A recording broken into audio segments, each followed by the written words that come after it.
मेरे वालिदैन जिंदा हैं, वो यमन में मौजूद हैं। फरमाया जब घर से चले थे तो तुम्हें वालिदैन ने इजाजत दी थी कि जाके जिहाद करो? अर्ज किया या रसूलल्लाह इजाजत नहीं दी। फरमाया वापस यमन जाओ, वालिदैन से इजाजत तलब करो, अगर जिहाद की तुम्हें इजाजत दे दें फिर जिहाद करो, वरना उनकी खिदमत करते रहो। तो वालिदैन अगर इजाजत ना दे, जिहाद जो इतनी फजीलत वाला काम है उसमें भी बंदा नहीं जा सकता। आजकल तो हम वालिदैन से मशवरा ही नहीं करते, फौरन वालिदैन को कह देते हैं जी तुहानू की पता, असी ज्यादा पढ़े लिखे हैं, सानू सारे मामलात दा पता है, तुसी तो पढ़े लिखे भी नहीं, सानू सारे मामलात दा पता है। इस हवाले से भी अगर कोई मशवरा दे दे तो हम ये समझते हैं इन्होंने जो मशवरा दिया है वो हमारे किसी काम का नहीं है। और बदकिस्मती से ऐसे ऐसे वाक़यात भी आपने देखे होंगे कि वालिदैन को गाली दी जाती है, वालिदैन को मारा पीटा जाता है।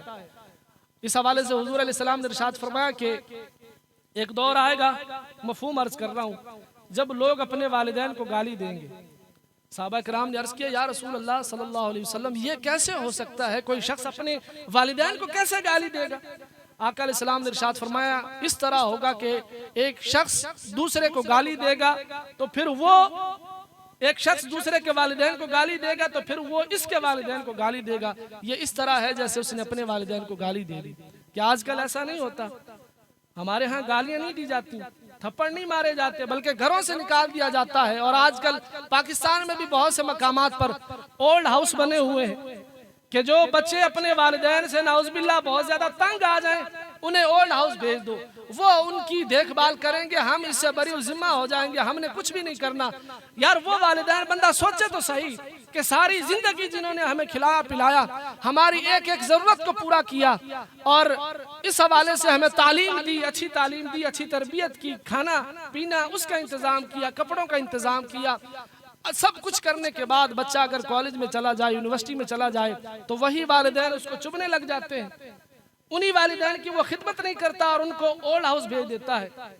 इस हवाले से उलमा ने लिखा है एक शख्स था, वो अपने वालिद को ले जाने लगा घर से। जब वो ज़ईफ हुए ना तो रूमी अलैहिर्रहमा ने इसे लिखा है, जब वो शख्स ज़ईफ हुआ तो उसकी बीवी रोजाना कहती थी कि तुम्हारे वालिद को घर से बाहर कहीं छोड़ आओ, ये हमेशा तंग करते रहते हैं, पूरा दिन इनकी खिदमत करते रहते हैं। जब रात होती है तो ये इतना खांसते हैं कि आप भी थके हुए होते हैं, मैं भी थकी हुई होती हूँ, पूरी रात हमें सोने नहीं देते, इनको कहीं और ले जाओ।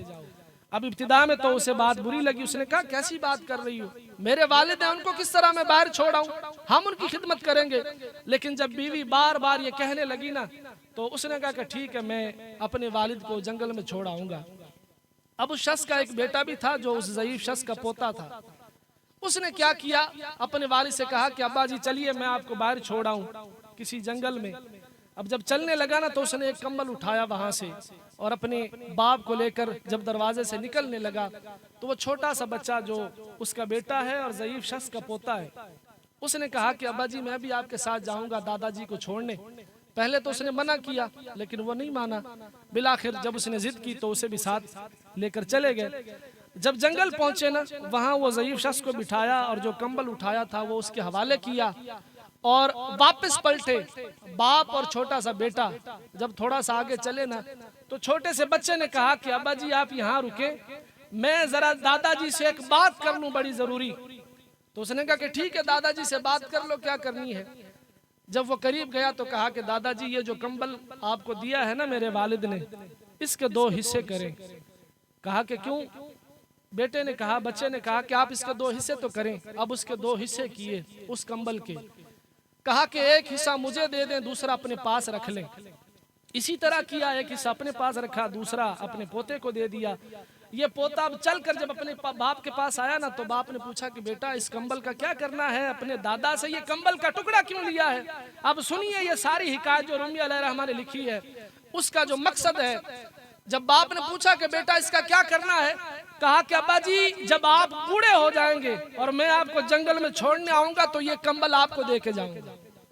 तो रूमी अलैहिर्रहमा ने लिखा है कि जो शख्स अपने वालिदैन की आज कदर न करे फिर अपनी औलाद से हरगिज़ ये तमन्ना न रखे कि कल ये मेरी खिदमत भी करेंगे, मेरा कहना भी मानेंगे, मैं जिस तरह कहूंगा उसी तरह होगा। नहीं, इस तरह कभी नहीं होगा। जिसने वालिदैन को सताया है उसकी औलाद उसे सताएगी। इसलिए आज अपने वालिदैन की खिदमत करें, अपने बच्चों के सामने ताकि वो आपको देखें, उनके जहन में आए कि हमारे वालिद किस तरह अपने वालिदैन के साथ सलूक करते हैं, उसने सलूक हम भी अपने वालिदैन की इसी तरह खिदमत करें। ये जब खिदमत करेंगे तो इंशाअल्लाह जब आप ज़ईफ़ हो जाएंगे आपकी औलाद आपकी खिदमत करेगी। हुजूर अलैहिस्सलाम की हदीस मुबारक है, एक दिन आका अलैहिस्सलाम